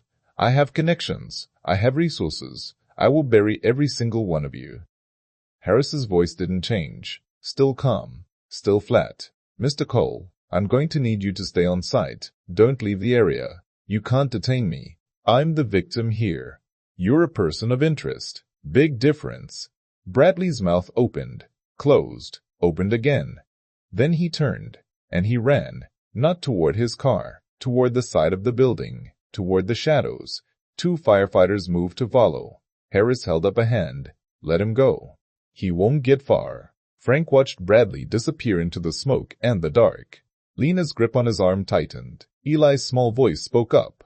Grandpa, are we in trouble? Frank looked down at his grandson, at Lena, at Ranger. Then he looked at the DVR drive in Harris's hand. No, kiddo. I don't think we are. Frank followed Fire Marshal Harris through the wreckage. The basement level was worse than he'd expected. Ceiling tiles hung like broken teeth. Water pooled ankle-deep across the concrete floor. Exposed wiring sparked and hissed in the corners. The emergency lights had died down here. The only illumination came from Harris's heavy-duty flashlight and the glow from Frank's phone. Ranger walked ahead of them, nose down, ears forward. The dog moved with purpose through the flooded corridor like he'd done this 100 times before. Your dog always this calm in disaster zones? Harris asked. He washed out of canine training because they said he was too reactive. Turns out he's just smart enough to know when people are full of it. Harris gave a short laugh. Wish I could put that on a job application. They reached the mechanical room. The door hung crooked on its hinges.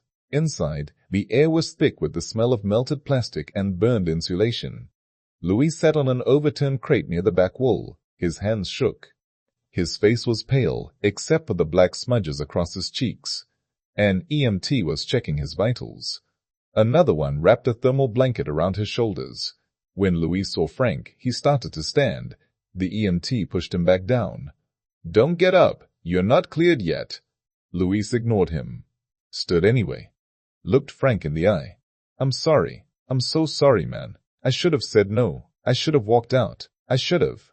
Frank held up a hand. Save it. You got a family? Luis nodded. Wife, 2 kids, another one on the way.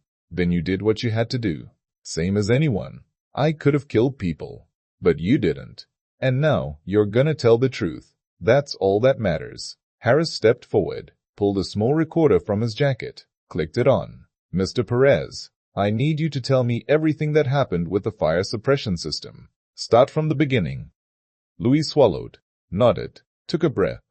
3 days ago, Mr. Cole called me into his office. He said the investor presentation was make or break, said we needed the building to look perfect, no interruptions, no alarms, no glitches. And he asked you to disable the system. Not disable, bypass. He said it was temporary, just for the event. He told me to put the fire panel into maintenance mode so the smoke detectors wouldn't trip during the fog effects and light show they had planned. Harris wrote something on his clipboard. Did he put that in writing? Louis shook his head. No, he told me verbally. In his office. Just the 2 of us. So, no witnesses. There were cameras. Harris looked up. Security cameras in his office?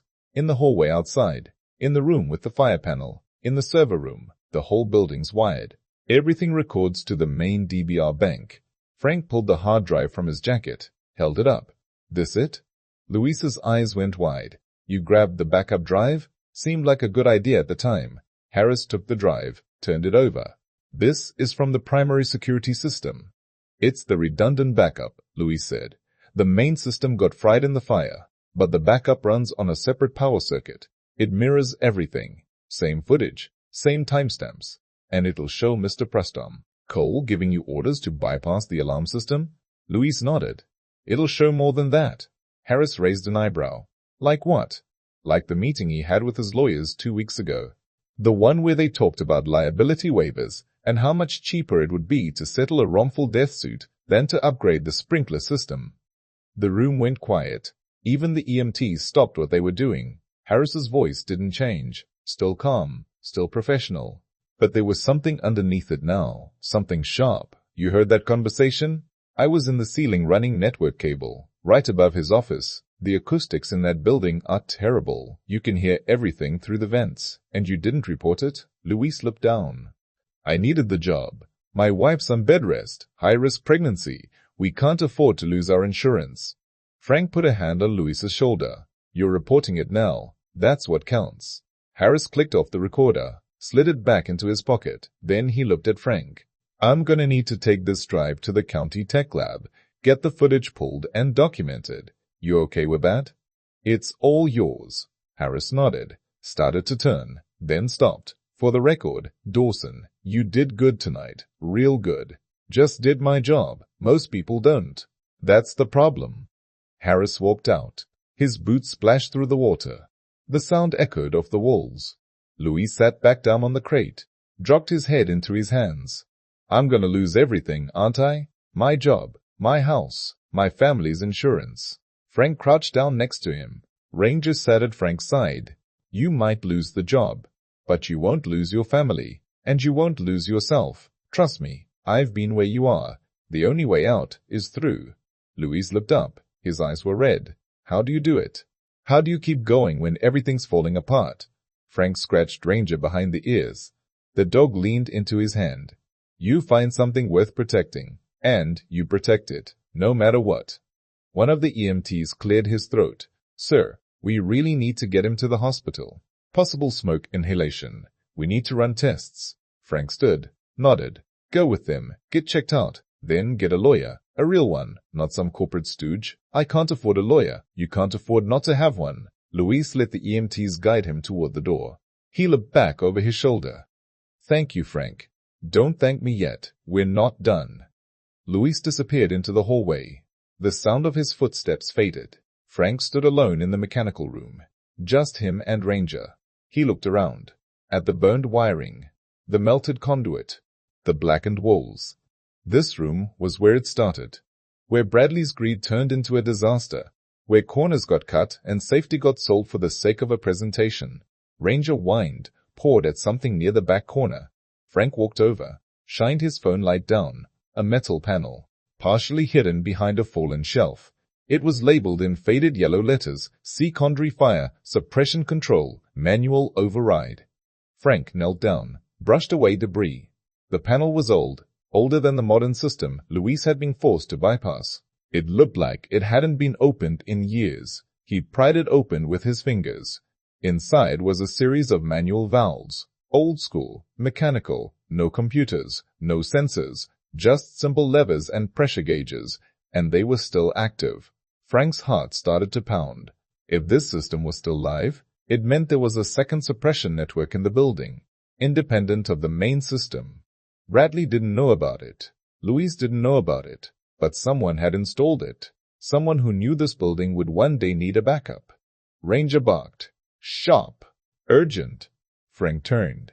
Standing in the doorway was a man Frank didn't recognize. Late 60s, gray hair, wearing a county inspector's jacket. He had a camera around his neck and a tablet in his hand. The man smiled. It wasn't a friendly smile. You must be Dawson. Who are you? Name's Ken Halloran. I'm with the State Fire Marshal's office. I've been investigating this facility for the past 6 months. Frank stood slowly. 6 months? Cole's been covering up safety violations since the day he took over. Falsified inspection reports. Bribed local inspectors. Paid off OSHA complaints. This fire wasn't an accident, Mr. Dawson. Then what was it? Halloran's smile faded. It was inevitable. He raised the tablet, showed Frank a document. It was an internal memo, dated 3 months ago, addressed to Bradley Cole from his head of operations. The subject line read, Critical Fire Safety Deficiencies, Immediate Action Required. Bradley's handwritten response was scrawled at the bottom in red ink. Ignore. Will handle personally. Frank's hands curled into fists. Halloran lowered the tablet. I need that hard drive, Mr. Dawson, and I need your testimony, because this case just became a lot bigger than one negligent CEO. How much bigger? Halloran's eyes were cold. Big enough that people are going to start disappearing if we don't move fast. Frank followed Halloran up the stairs. The state inspector moved fast for a man his age.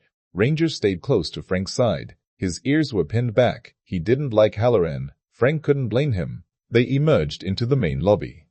The smoke had cleared some. The sprinklers had stopped. Water dripped from the ceiling tiles. The fancy coffee bar was destroyed. Glass everywhere. The neon logo on the wall had shorted out. It flickered and buzzed like a dying insect.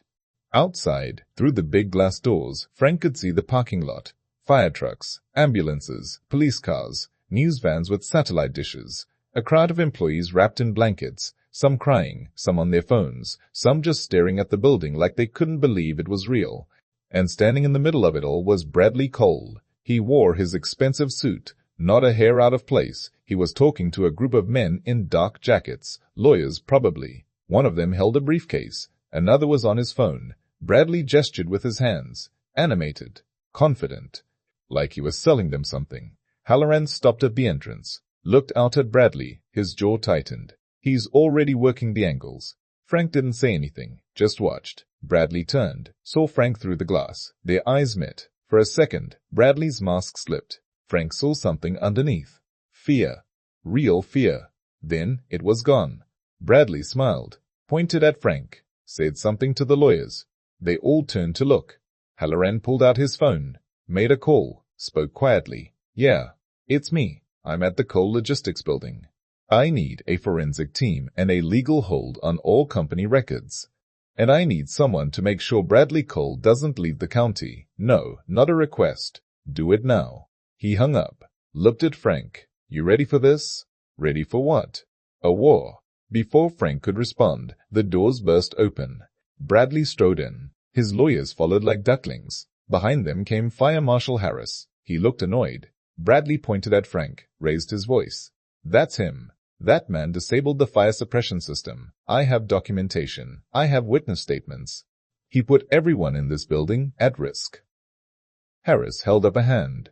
Mr. Cole, we've been over this. I want him arrested. Right now. Halloran stepped forward, pulled his state credentials from his jacket, held them up. Kenneth Halloran, State Fire Marshal's Office. And you need to stop talking, Mr. Cole.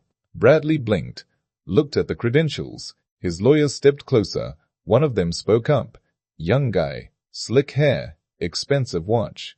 On what grounds are you ordering my client to remain silent? On the grounds that he's about to incriminate himself in a criminal investigation. What investigation? Halloran smiled. It wasn't warm. The one that's been running for 6 months. The one your client doesn't know about. The one that's about to end his career. Bradley's face went red. I don't know who you think you are, but I have friends in the state capitol. I have donors. I have video evidence. Frank held up the hard drive. Bradley went pale. The slick lawyer's eyes locked onto the drive. Where did you get that? From the building, Frank said. It's the backup security system. Records everything. Every hallway. Every office. Every conversation. Bradley's mouth opened, closed. He looked at his lawyers. They looked at each other. Halloran took the drive from Frank, held it up like a trophy. This drive contains footage of Mr. Cole ordering his facilities manager to bypass the fire alarm system. It also contains footage of him discussing liability strategies with his legal team. Specifically, how much cheaper it would be to settle wrongful death lawsuits than to fix code violations. The lawyers went silent. Bradley tried to laugh. It came out like a cough. That's taken out of context. I was speaking hypothetically. I never actually. You ordered Luis Perez to disable the alarms 3 days ago, Halloran said. You did it verbally in your office because you didn't want a paper trail. But you forgot about the cameras, and you forgot about the vents, and you forgot that people like Luis don't forget when they're told to do something that could kill someone. Bradley's hands trembled. This is absurd. I'm the victim here. My building nearly burned down. I could have died. You weren't even in the building when it started, Frank said. Bradley turned on him. You don't know that. Yeah, I do. I saw the parking lot footage. You left 20 minutes before the first alarm. You knew something was wrong, and you ran.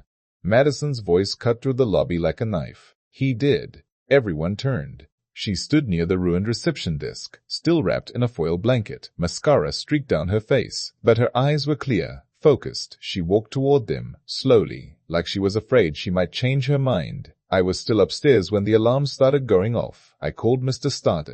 Cole on his cell. Asked him what to do. He told me to stay calm. Said it was probably just a malfunction. Told me not to leave because it would look bad on social media. Bradley's face twisted. Madison, you're confused. You're in shock. You don't know. I recorded the call. The lobby went silent. Madison pulled her phone from her pocket, tapped the screen, turned up the volume. Bradley's voice came through the speaker.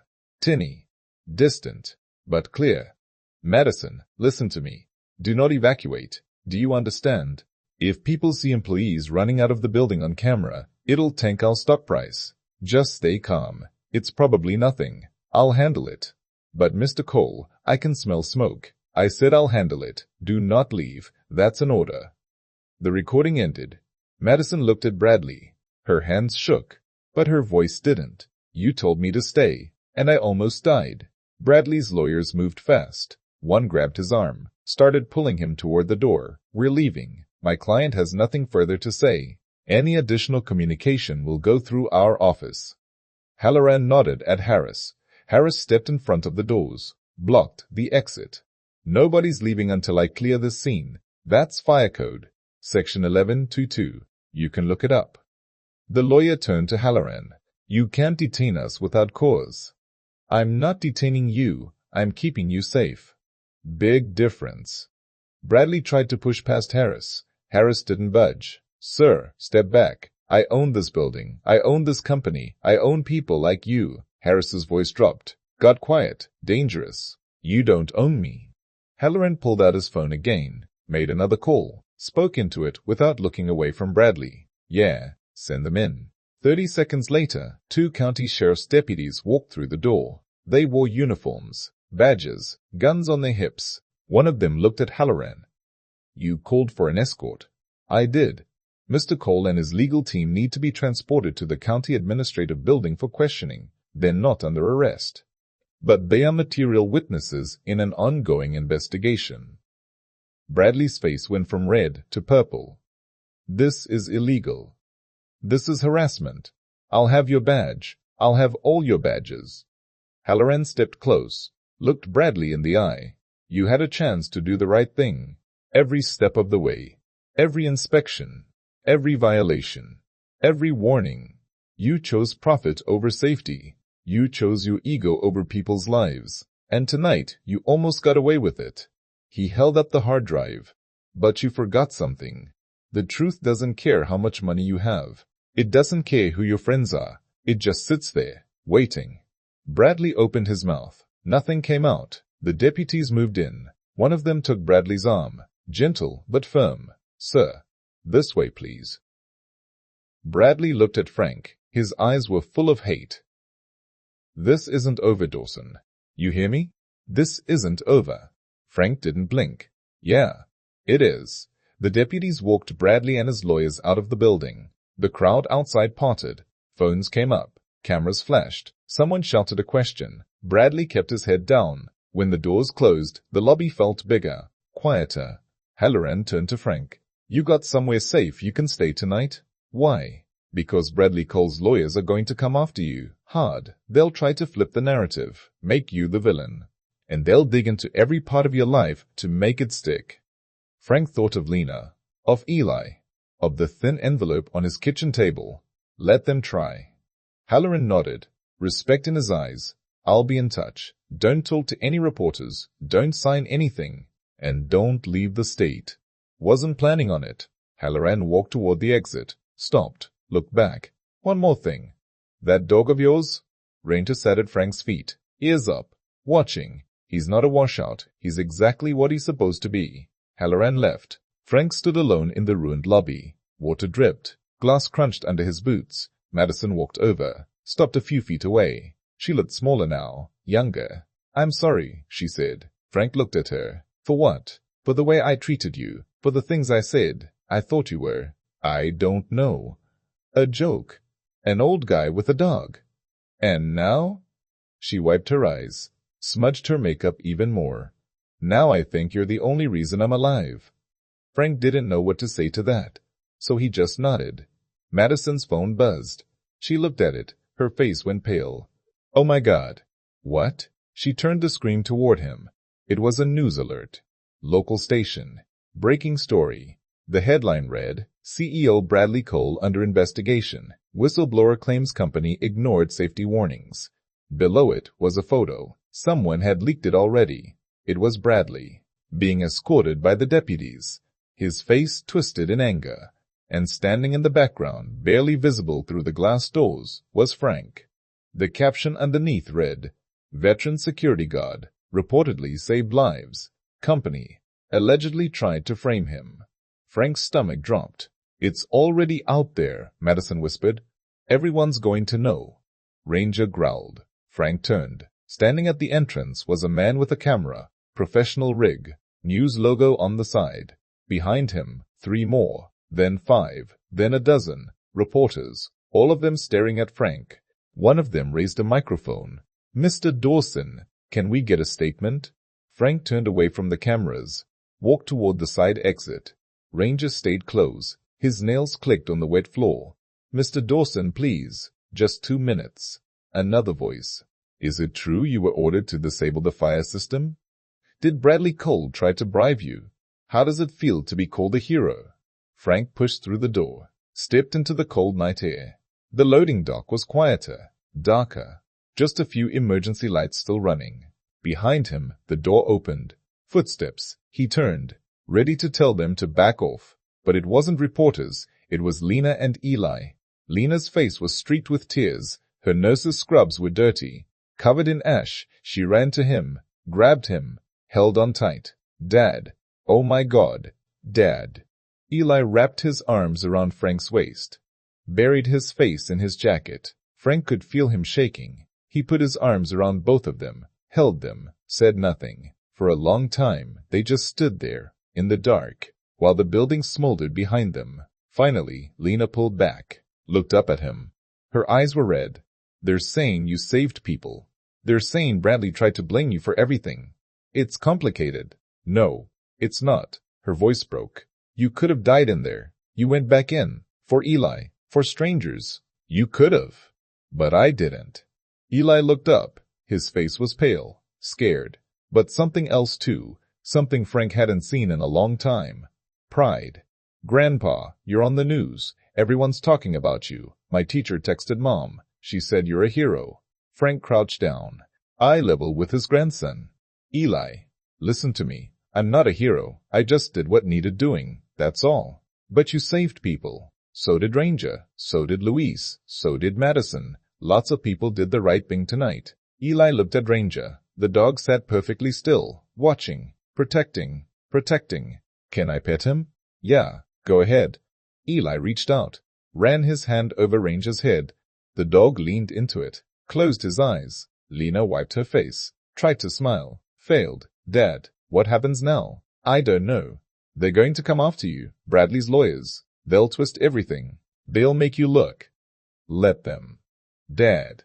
Lena, I spent my whole life worrying about what people thought, what the army thought, what employers thought, what the VA thought. I'm done with that. He stood, looked back at the building, the broken windows, the smoke still rising. I didn't do anything wrong, and I've got proof. The hard drive? Yeah. Lena hesitated. Is it enough? It's the truth. That's all I've got. A car pulled up. Old sedan, dented bumper, county plates. Fire Marshal Harris stepped out, walked over. He looked tired, older than he had an hour ago. Frank, we need to talk. About what? Harris glanced at Lena and Eli, lowered his voice. The state's opening a full investigation. Bradley's company, his contractors, his insurance claims, all of it. And they're going to need you to testify. Frank felt his chest tighten. When? Soon. Maybe a few days, maybe a week. But it's coming. What if I say no? Harris's face hardened. Then Bradley walks. And the next building he cuts corners on. The next person who dies because he wanted to save a few bucks? That's on you. Lena grabbed Frank's arm. Dad, you don't have to do this. You don't owe these people anything. But Eli was staring at him, waiting. Frank looked at Harris. What do you need from me? Everything. Every conversation. Every memo. Every time Bradley or his people told you to look the other way. Every safety violation you reported that got ignored. All of it. That's a lot. Yeah, it is. Frank thought about the thin envelope on his kitchen table. The hospital bills. The shifts he'd have to miss. The lawyers who'd rip into him on the stand. Then he thought about Madison's voice on that recording. The fear in it. I'll do it. Harris nodded, handed him a card. Call me tomorrow. We'll set up a time. He walked back to his car, drove off. Lena turned to Frank. Her voice was quiet, almost broken. Dad, how are we going to pay for any of this? You're going to need a lawyer, a good one, and those hospital bills. I'll figure it out. With what money?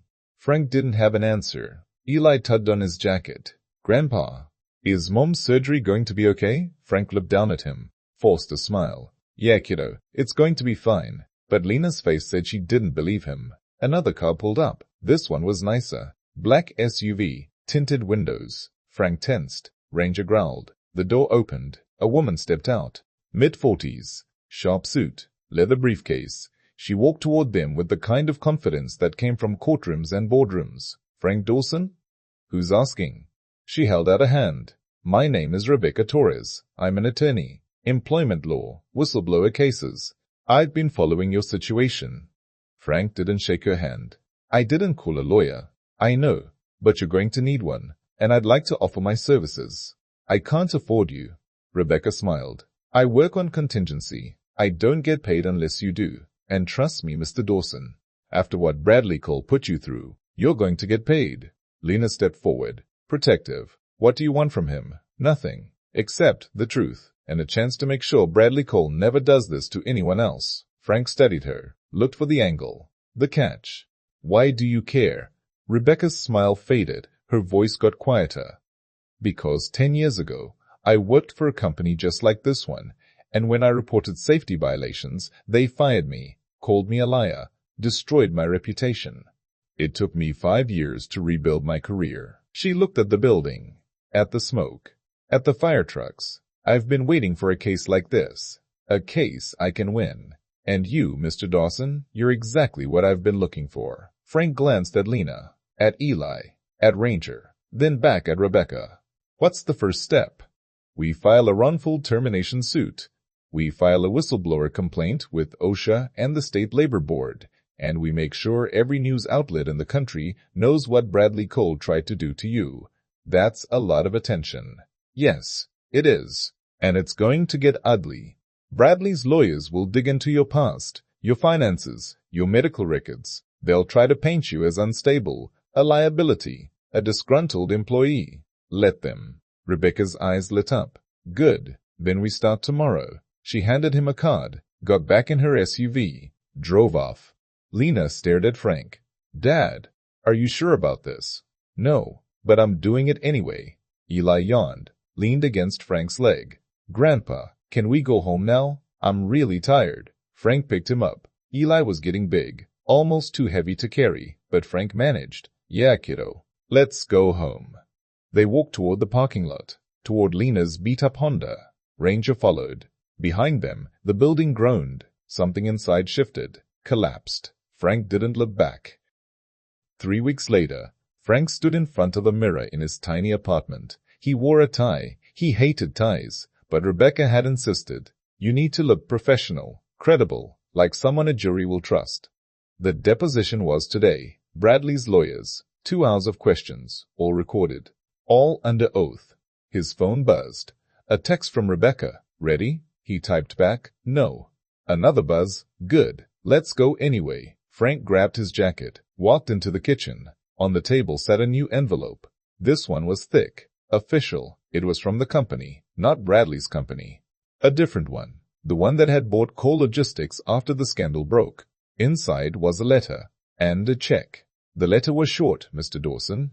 In light of recent events, we are offering you the position of Director of Safety and Security, salary and benefits attached. We hope you'll consider joining our team as we rebuild this company the right way.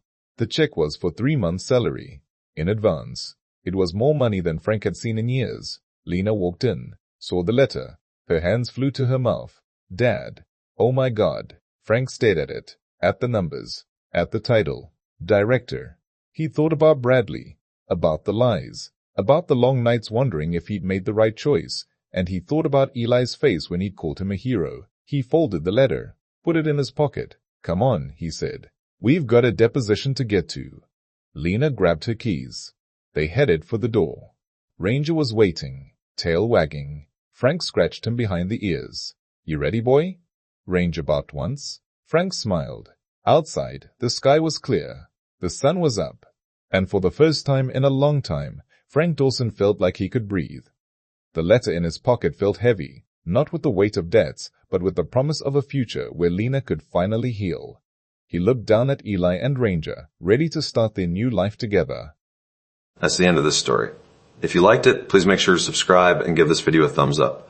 I love reading your comments, so tell me what country or city you're tuning in from today. Have a good day.